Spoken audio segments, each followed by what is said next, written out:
Well, in reaction to the assassination attempt, Mr. Donald Trump says Americans should condemn the action and stay united. There is more in this report. The 13th of July 2024 is one day that cannot leave American and global history. Former U.S. President and Republican presidential candidate for the November 2024 election, Donald Trump, survived an assassination attempt during his campaign in Butler, Pennsylvania. As he was speaking to a large crowd, shots rang out, sparking panic in the crowd, with Secret Service agents swarming around the former president. Mr. Trump emerged with a bloody face, saying he was shot in the ear.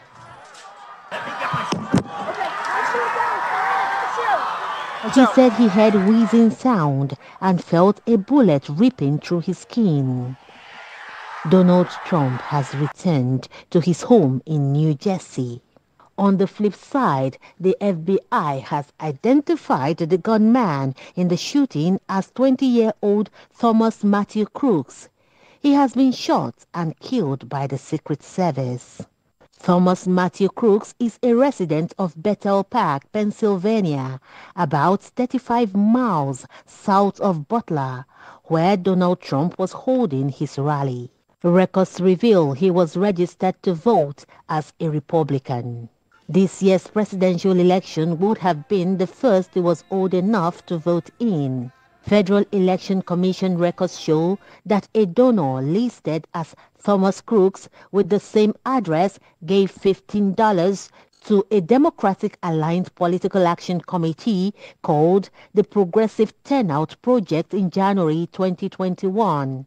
As former President Donald Trump's assassination attempt raises questions on U.S. security efficiency, the main investigative board of the U.S. House of Representatives, the Oversight Committee, has summoned U.S. Secret Service Director Kimberly Chittle to testify at a hearing on the 22nd of July 2024.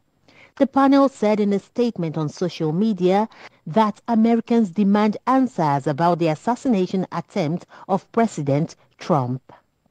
At a news conference earlier, the FBI Special Agent Kevin Rojek said, quote, "It is surprising that the gunman was able to open fire on the stage before the Secret Service killed him." When asked if there was a failure of security, he said that assessment cannot be made with an active investigation already in place. It's still an active crime scene.